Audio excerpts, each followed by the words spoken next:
Hello everyone and welcome to a new podcast type where I'm starting to read Journey to the West as per request, and then after a specific amount of chapters where it would equal a chapter within the game of Black Myth Wukong, I will make an extra podcast part and compare them. So for now we are currently reading Journey to the West by Wukong. Volume 1. There's 4 books in total, about 2,300 pages, and we will start chapter 1 today, called The Divine Root Conceives and the Springs Break Forth. As the mind's nature is cultivated, the great way arises. So I'll start. Before chaos was divided, heaven and earth were one. All was a shapeless blur, and no men had appeared. Once Pangu had destroyed the enormous vagueness, the separation of clear and impure began. Living things have always tended towards humanity. From their creation, all beings improve. If you want to know about creation and time, read Difficulties Resolved on the Journey to the West. In the arithmetic of the universe, 129,600 years make one cycle. Each cycle can be divided into 12 phases. 1, 2, 3, 4, 5, 6, 7, 8, 9, 10, 11, and 12. The 12 branches. Each phase lasts 10,800 years. Now within a single day, the positive begins at the time 1. At 2, the cock crows. At 3, it is not quite light. At 4, the sun rises. 5 is after breakfast, and at 6, one does business. 7 is when the sun reaches noon. At 8, it is slipping towards the west. 9 is late afternoon. The sun sets at 10. 11 is dusk, and at 12, people settle down for the night. If you compare this with the big numbers, then at the end of phase 11, heaven and earth were still one, and no beings had appeared. 5,400 years later came the beginning of phase 12. When all was darkness and there were still no people or other creatures. For this reason it was called chaos. Another 5,400 years later, phase 12 was drawing to a close and a new cycle was about to begin. As phase 1 of the new era approached, gradually there was light. As Xiaoyong says, when winter reaches the midpoint of phase 1, the heart of heaven does not move. Where the positive first appears, nothing has yet come to life. At this time, heaven first had a foundation. 5,400 years later, in the middle of phase 1, the light and pure rose upwards, and sun, moon, stars, and constellations were created. These were called the 4 images, hence the saying that heaven began in one. Another 5,400 years later, when phase 1 was nearing its end and phase 2 was imminent, things gradually solidified. As the Book of Changes says, great is the positive, far-reaching is the negative. All things are endowed and born in accordance with heaven. This was when the earth began to congeal. After 5,400 more years came the height of phase 2, when the heavy and impure solidified, and water, fire, mountains, stone and earth came into being. These 5 were called the 5 movers. Therefore, it is said that the earth was created in phase 2. After a further 5,400 years, at the end of phase 2 and the beginning of the phase 3, living beings were created. In the words of the Book of the Calendar, the essence of the sky came down and the essence of earth went up. Heaven and earth intermingled, and all creatures were born. Then heaven was bright and earth was fresh, and in the positive intermingled with the negative. 5,400 years later, when phase 3 was at its height, men, birds, and beasts were created. Thus the 3 powers, heaven, earth, and man, now had their set places. Therefore, it is said that man was created in phase 3. Moved by Pangu's creation, the 3 emperors put the world in order and the 5 rulers laid down the moral code.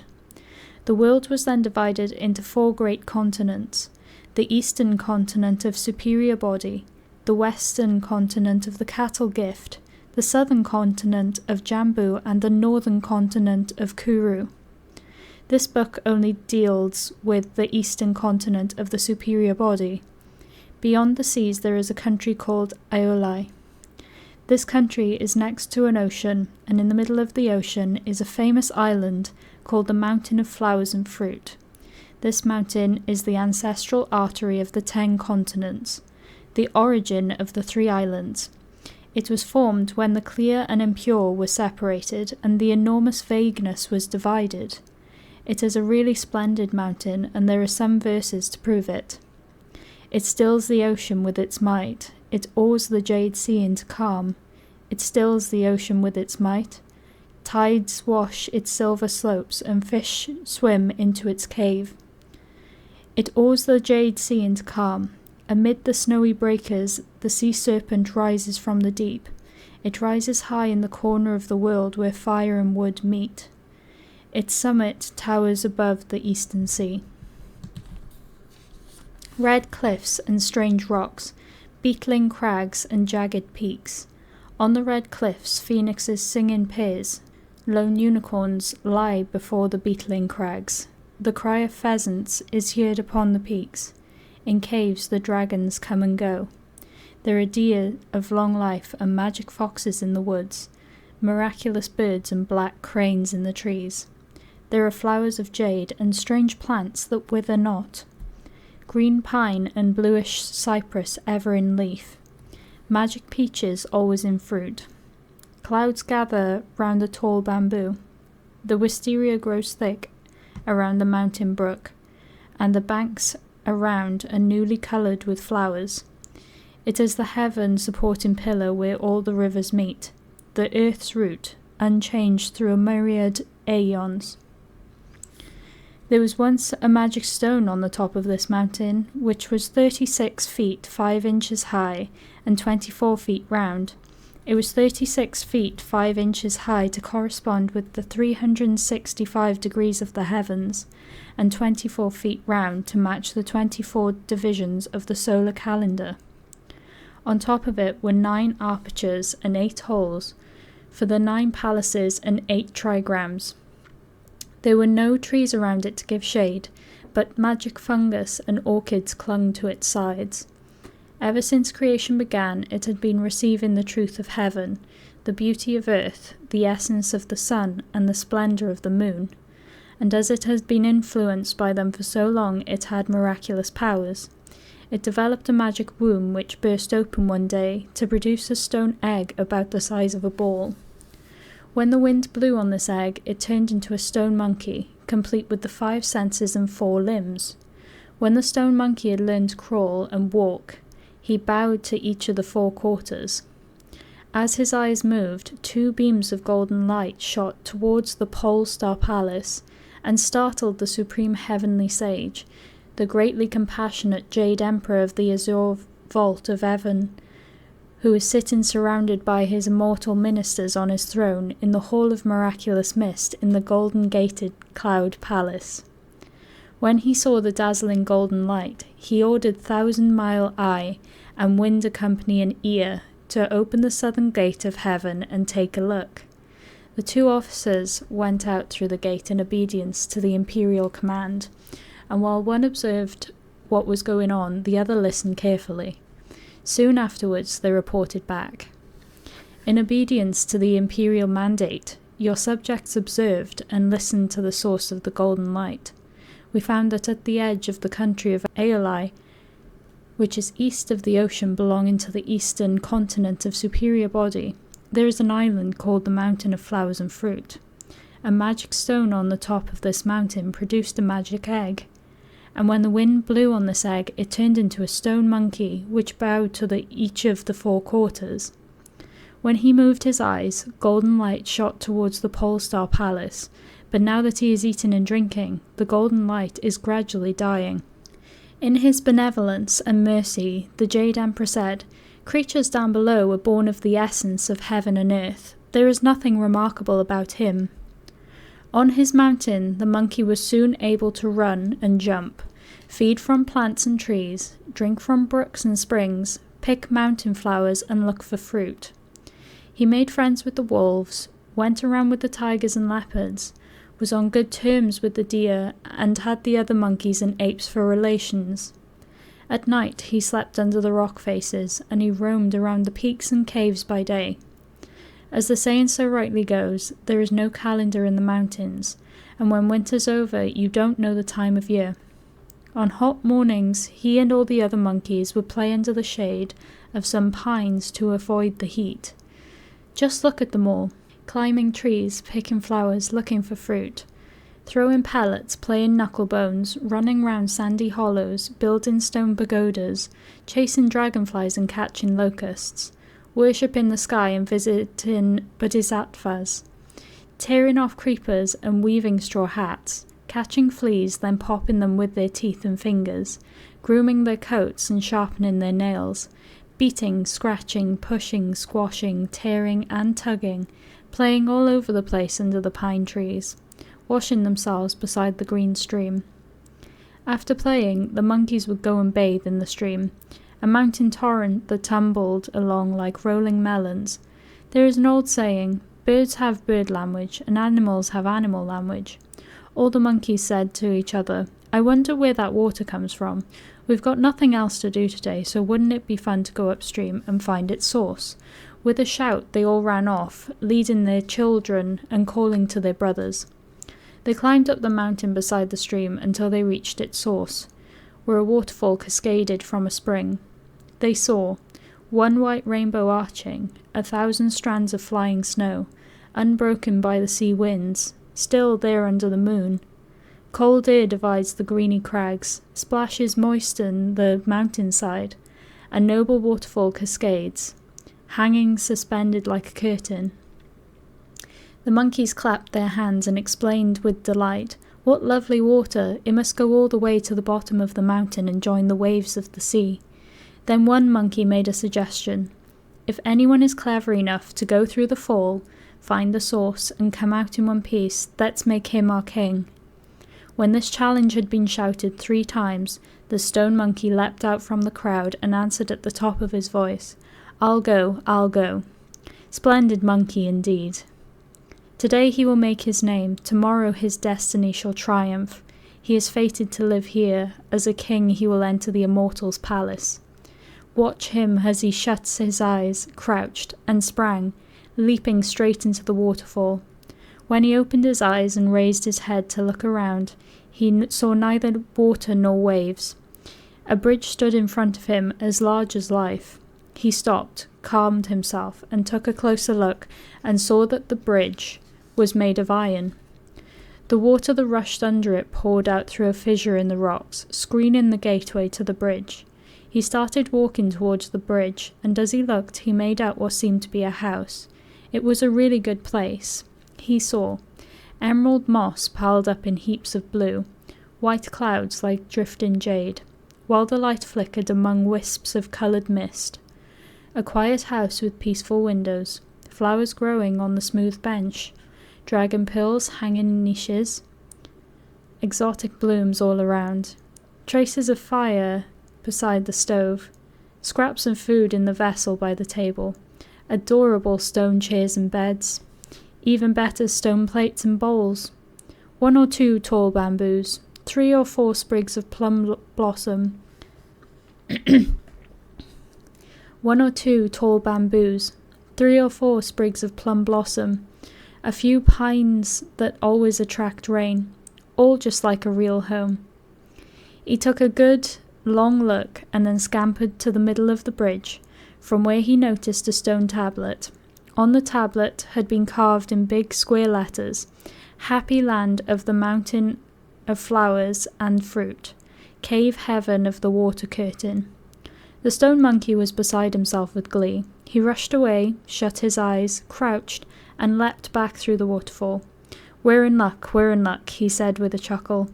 All the other monkeys crowded round him, asking, What's it like in there? How deep is the water? There's no water, none at all, replied the stone monkey. There's an iron bridge, and on the other side of the bridge there's a house that must have been made by heaven and earth. How ever could you see a house there? The other monkeys asked. The stone monkey chuckled again. The water here comes under the bridge and through the rocks, and it hides the gateway to the bridge from view. There are flowers and trees by the bridge, and a stone house too. Inside the house are stone rooms, a stone stove, stone bowls, stone plates, stone beds, and even stone benches. In the middle of it all is a tablet which says, "Happy land of the mountain of flowers and fruit, cave heaven of the water curtain." It's just the place for us to settle down in. There's room there for thousands. Let's all move in, then we won't have to put up with any more nonsense from heaven. In there, we can hide here from the wind, and shelter from the rain, with nothing to fear from frost and snow, and never a rumble of thunder. The coloured mists glow bright, and the place smells lucky. The pine and bamboo will always be beautiful, and rare flowers blossom every day. The other monkeys were all so delighted to hear this that they said, "You go first, and take us with you." The stone monkey shut his eyes, crouched, and leapt in again, shouting, "Follow me in, follow me in." The braver monkeys all jumped through. The more timid ones peered forward, shrank back, rubbed their ears, scratched their cheeks, shouted, and yelled at the top of their voice before going in, all clinging to each other. After rushing across the bridge, they all grabbed plates and snatched bowls, bagged stoves and fought over beds, and moved everything around. Monkeys are born naughty, and they could not keep quiet for a single moment until they had worn themselves out moving things around. The stone monkey sat himself in the main seat and said, "Gentlemen, a man who breaks his word is worthless. Just now you said that if anyone was clever enough to come in here and get out again in one piece, you'd make him the king. Well then, I've come in and gone out, and gone out and come in. I found you gentlemen a cave, heaven, where you can sleep in peace and all settle down to live in bliss. Why haven't you made me king?" On hearing this, all the monkeys bowed and prostrated themselves, not daring to disobey. They lined up in groups in order of age and paid their homage as at court, all acclaiming him as the great king of 1,000 years. The stone monkey then took the throne, made the word stone taboo, and called himself Handsome Monkey King. There is a poem to prove it that goes, "All things are born from the three positives. The magic stone was quick with the essence of sun and moon. An egg was turned into a monkey to complete the great way. He was lent a name so that the elixir would be complete. Looking inside, he perceives nothing because it has no form. Outside, he uses his intelligence to create visible things. Men have always been like this. Those who are called kings and sages do just as they wish." Taking control of his host of monkeys, apes, gibbons, and others, the handsome Monkey King divided them into rulers and subjects, assistants and officers. In the morning they roamed the mountain of flowers and fruit, and in the evening they settled down for the night in the water curtain cave, where they made a compact that they would not join the ranks of the birds or go with the running beasts. They had their own king, and they thoroughly enjoyed themselves. In spring they picked flowers for food and drink. In summer they lived off fruit. In autumn they gathered taros and chestnuts. They got through the winter on Solomon's seal. The handsome Monkey King's innocent high spirits could not, of course, last 300 or 400 years. One day he suddenly felt depressed during a banquet with his monkey hosts, and he started to weep. The startled monkeys crowded round, bowed to him and asked, "What's the matter, your majesty?" "Although I'm happy now," the Monkey King replied, "I'm worried about the future. That's what's getting me down." The other monkeys laughed and said, "Your majesty is being greedy. We have parties every day. We live in a mountain paradise, in an ancient cave in a divine continent. We are spared the rule of unicorns, the dominations of phoenixes, and the restraints of human kings. We are free to do just as we like. We are infinitely lucky. Why make yourself miserable worrying about the future?" To this the Monkey King replied, "Yes, we don't have to submit to the laws and regulations of human kings, and we don't live in terror of the power of birds and beasts. But the time will come when we are old and weak, and the underworld is controlled by the king of hell. When the time comes for us to die, we won't be able to go on living among the blessed, and our lives will have been in vain. All the monkeys covered their faces and wept as every one of them thought about death. Suddenly, a gibbon jumped out of their ranks and shrieked in a piercing voice, "If your majesty is thinking so far ahead, this is the beginning of enlightenment. Now, of the 5 creatures, there are only 3 that do not come under the jurisdiction of the king of hell." "Do you know which they are?" asked the Monkey King. "Yes," the ape replied. "They are the Buddhas, the immortals, and the sages. They are free from the wheel of reincarnation. They are not born and they do not die. They are as eternal as heaven and earth, as the mountains and the rivers." "Where do they live?" the Monkey King asked. "Only in the human world," the ape replied, "in ancient caves on magic mountains." The Monkey King was delighted to hear this. "I shall leave you all tomorrow," he said, "and go down the mountain. If I have to, I'll roam the corners of the oceans and go to the edge of the sky to find these 3 kinds of beings and discover the secret of eternal youth that will keep us out of the clutches of the king of hell forever." Goodness! Because of these words, he was to learn how to be free from the wheel of reincarnation and become the great sage equal in heaven. All the monkeys clapped with approval and said, "Great, great! Tomorrow we'll climb all over the mountain and get lots of fruit to give your majesty a really big banquet to send you off." The next day the monkeys set out to pick magic peaches, gather rare fruits, dig out yams, and cut Solomon's seal. Magic fungus and fragrant orchid were collected, and everything was set on the stone benches and the stone tables, with fairy wine and dishes. You could see golden pills and pearl pellets, bursting red and plump yellow.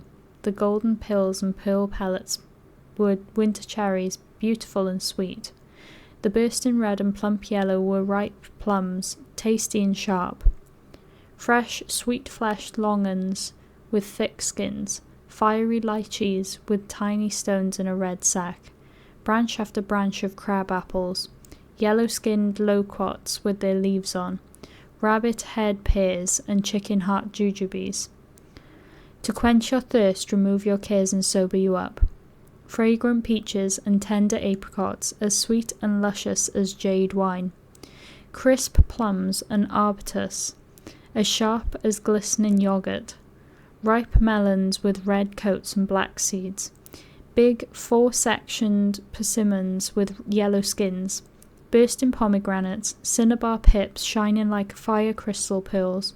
Opened water chestnuts with firm round flesh like golden agate, walnuts and ginkgo fruits to eat with tea, coconuts and grapes to make into wine, dishes loaded with pine cones, yew-nuts, filberts, and crab apples, tangerines, sugar cane, and oranges covering the table, hot roasts, yams, tender boiled Solomon seal, pounded china root, and Job's tears. Simmered in soup in a stone pot. Although we humans have rare delicacies to eat, we are no happier than those monkeys in the mountains. The host of monkeys ushered the handsome Monkey King to the seat of honor and sat down below him according to age. Each of them took it in turns to bring him wine, flowers, and fruit, and they drank hard for a whole day. The next morning, the handsome Monkey King got up early and ordered, "Children, tear down some old pines and make me a raft. Find a bamboo pole to punt with and load it up with fruit. I'm going." He went aboard the raft all by himself, pushed off with all his might, and floated off towards the waves of the ocean. He intended to sail with the wind and cross over to the southern Jambu continent. The heaven-born monkey, whose conduct was so noble, left his island to drift with heaven's winds. He sailed oceans and seas to find the way of immortality, deeply determined to do a great deed. The predestined one should not have vulgar longings. He can attain the primal truth without care or worry. He is bound to find a kindred spirit, to explain the origins and the laws of nature.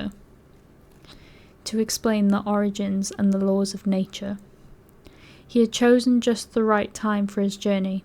After he boarded his raft, the southeasterly wind blew hard for days on end and bore him to the northwestern shore of the southern continent. Testing the depth of the water with his pole, he found that it was shallow, so he abandoned the raft and jumped ashore. He saw humans by the coast, fishing, hunting geese, gathering clams, and extracting salt. He went up to them, leaping around and making faces, which so scared them that they dropped their baskets and nets and fled in all directions as fast as they could. The Monkey King grabbed one of them, who was a poor runner, stripped him of his clothes, and dressed himself in them like a human. He swaggered through the provinces and prefectures, learning human behaviour and human speech in the marketplaces. Whether he was eating his breakfast or going to bed at night, he was always asking about Buddhas, immortals, and sages, and seeking the secret of eternal youth.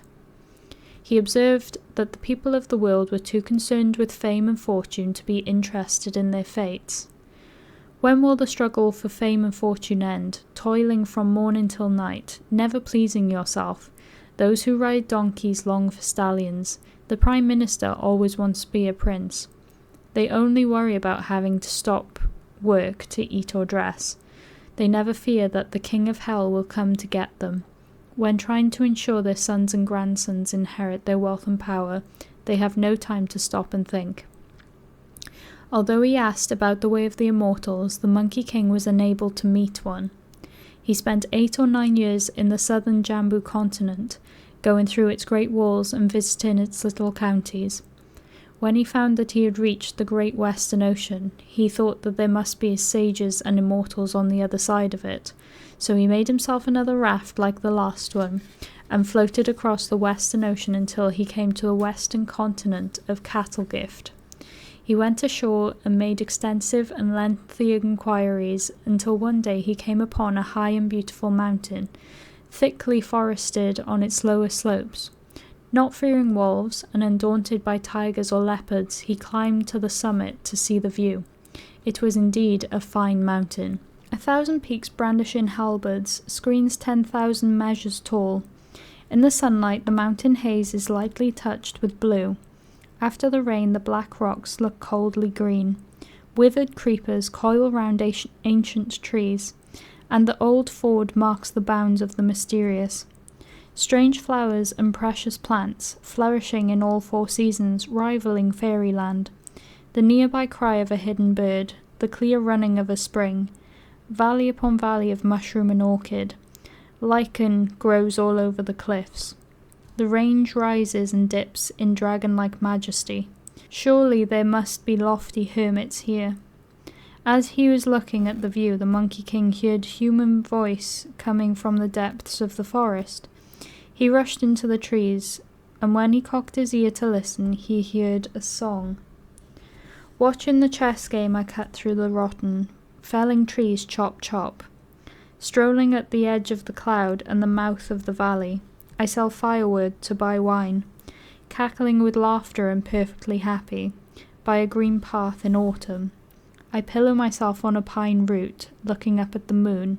When I wake up, it is light. Recognizing the old forest, I scale cliffs and cross ridges, cutting down withered creepers with my axe. When I've gathered a basketful, I walk down to the market with a song, and trade it for 3 pints of rice. Nobody else competes with me, so prices are stable.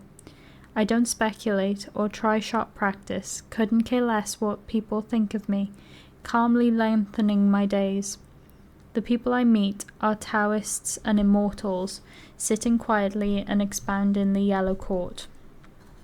The Monkey King was overjoyed to hear this, and he said with glee, "So this is where the immortals have been hiding." He bounded deeper into the woods for a closer look, and saw that the singer was a woodcutter cutting firewood. He was wearing the most unusual clothes. On his head he wore a hat, woven from the first skin shed by new bamboo shoots. The clothes on his body were made of yarn from the wild cotton tree. The belt round his waist was of silk from an old silkworm. The straw sandals under his feet had straps torn from rotten sago trees. In his hand he held a steel axe. On his back he carried a hempen rope. At climbing pines and felling dead trees, who was a match for this woodcutter? The Monkey King went closer and called to him, "Old immortal, your disciple greets you." The woodcutter dropped his axe in astonishment and turned round to say, "No, no, I don't even have enough to eat or drink, so how can I possibly let you call me an immortal?" "If you're not an immortal," the Monkey King said, "why do you talk like one?" "I don't talk like an immortal," the woodcutter said. "At the edge of the wood just now," the Monkey King replied, "I heard you say, 'The people I meet are Taoists and immortals,' quietly sitting and expounding the yellow court. It contains the way, so if you're not an immortal, what are you?" The woodcutter laughed. "It's quite true that the song is called Man Ting Fang, and an immortal who lives near my hut taught me it.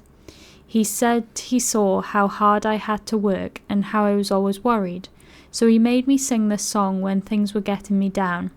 It lightens my cares and makes me forget my weariness. I was singing it just now because I had some problems on my mind, and I never imagined that you would be listening. If you've got an immortal for a neighbour, you ought to learn from him how to cultivate your conduct and get him to teach you a recipe for eternal youth."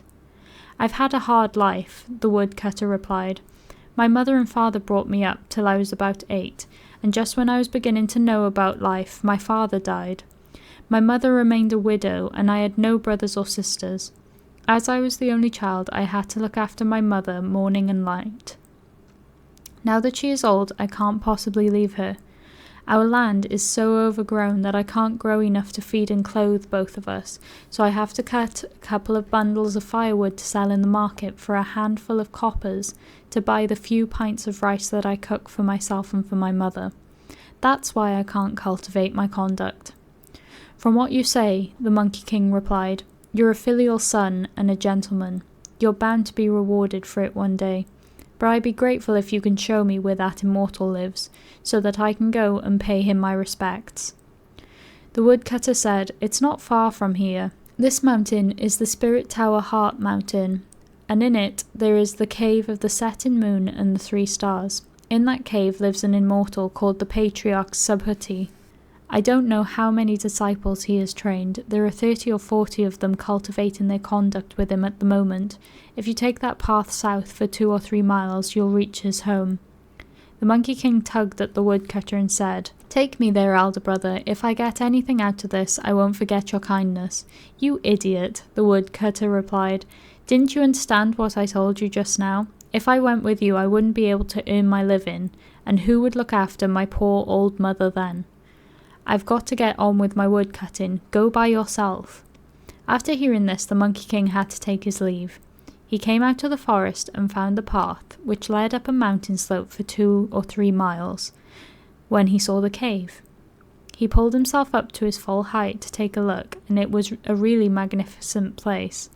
Misty clouds scattered colours, sun and moon shimmered bright. 1,000 ancient cypresses, 10,000 lofty bamboos, 1,000 ancient cypresses, 10,000 lofty bamboos, 1,000 ancient cypresses, a soft green drawing the rain from the sky, 10,000 lofty bamboos, and a misty valley as azure blue. Outside the gate rare flowers spread brocade.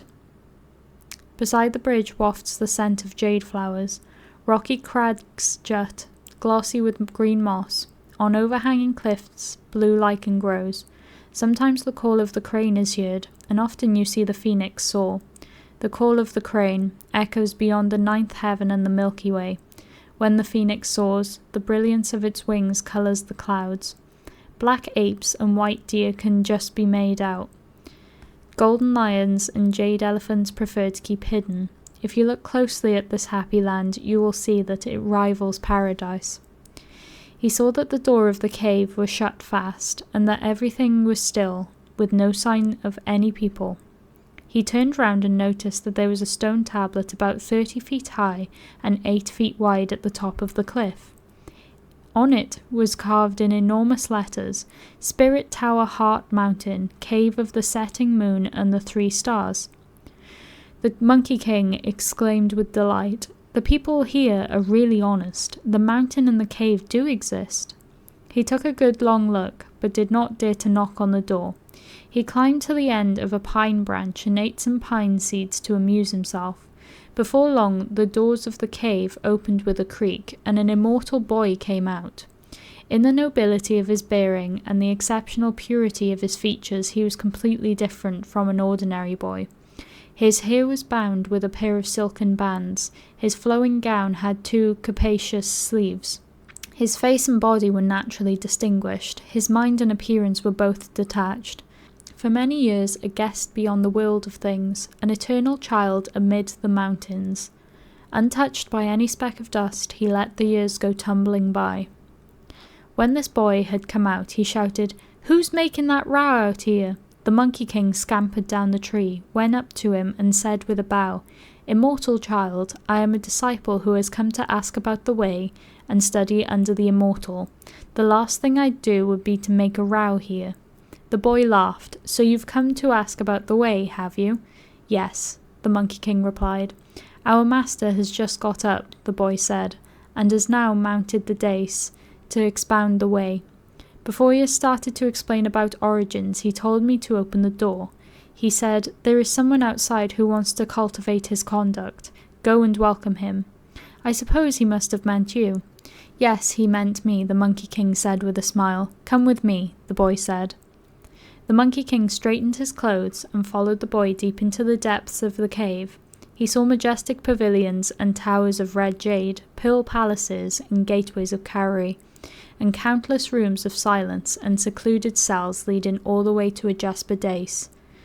He saw the patriarch Subhuti sitting on the dais, and 30 minor immortals standing below it. A golden immortal of great enlightenment, free from filth, Subhuti, the marvel of the Western world. Neither dying nor born, he practices the triple meditation, his spirit and soul entirely benevolent. In empty detachment he follows the changes. Having found his true nature, he lets it run free. As eternal as heaven and majestic in body, the great teacher of the law is enlightened through aeons. As soon as the handsome monkey saw him, he bowed low and knocked his head on the ground before him many times, saying, "Master, master, your disciple pays his deepest respects." "Where are you from?" the patriarch asked. "You must tell me your name and address before you can become my pupil." "I come from the water curtain cave in the flowers and fruit mountain in the land of Alai, in the eastern continent of superior body," replied the Monkey King. "Throw him out," the patriarch roared. "He's a liar and a cheat, and even if he tried cultivating his conduct, he would get nowhere." The Monkey King desperately kept hitting his head on the ground and said, "Your disciple spoke the truth. I promise I wasn't lying." The patriarch asked, "If you were speaking the truth, why did you say that you came from the eastern continent of superior body? Between here and the eastern continent, there are 2 seas and the southern Jambu continent. So how could you possibly have come here from there?" The Monkey King, still kowtowing, replied, "I sailed across seas and oceans, crossed frontiers, and wandered through many countries for over 10 years before I arrived here." "So you came here by stages," the patriarch remarked. "What is your surname?" "I'm not surly," the Monkey King replied. "If people call me names, it doesn't bother me, and if they hit me, I don't get angry. I'm just polite to them, and that's that. I've never been surly." "I didn't ask if you were surly. I wanted to know the surname you inherited from your parents." "I didn't have any parents," the Monkey King replied. "If you had no parents, did you grow on a tree?" "I grew not on a tree, but in stone," the Monkey King replied. "All I remember is that there was a magic stone on top of the flower and fruit mountain, and that one year the stone split open and I was born." Concealing his delight at hearing this, the patriarch remarked, "In other words, you were born of heaven and earth. Walk around for a moment and let me have a look at you." The Monkey King leapt to his feet and shambled round a couple of times. The patriarch smiled and said, "Though you have rather a base sort of body, you look like one of the rhesus monkeys that eat pine seeds, and I ought to give you a surname that fits your appearance and call you Hu," meaning macaque. The elements that make up the character Hu are animal, old, and moon. What is old is ancient, and the moon embodies the negative principle, and what is ancient and negative cannot be transformed. But I think I would do much better to call you Sun, monkey. Apart from the animal element, the character Sun has one part implying male and one part suggesting a baby, which fits in with my basic theories about children. Your surname will be Sun." When the Monkey King heard this, he kowtowed with delight and said, "Great, great, now I have a surname. I am eternally grateful to you for your mercy and compassion, master. I beg you to give me a personal name to go with my new surname. Then it will be much easier to address me." "There are 12 words within my sect," said the patriarch, "which I give as names. You belong to the 10th generation of my disciples." "What are these 12 words?" asked the Monkey King. "Broad, great, wisdom, intelligence, true, likeliness, nature, see, bright, awakened, complete, and enlightenment. If we work out the generations of disciples, then you should have a name with Wu, awakened, in it, so we can give you the Dharma name Sun Wukong, which means monkey awakened to emptiness. Will that do?" "Marvellous, marvellous," said the smiling Monkey King. "From now on my name will be Sun Wukong, indeed." When the great vagueness was separated, there were no surnames. To smart, foolish emptiness he had to be awakened to emptiness. If you want to know what success he had in cultivating his conduct, you must listen to the explanation in the next installment. Thank you for listening to Chapter 1 of Journey to the West. We will continue this tomorrow. Leave your comments down below on your thoughts of this book so far, and I will see you in the next part. Bye everyone.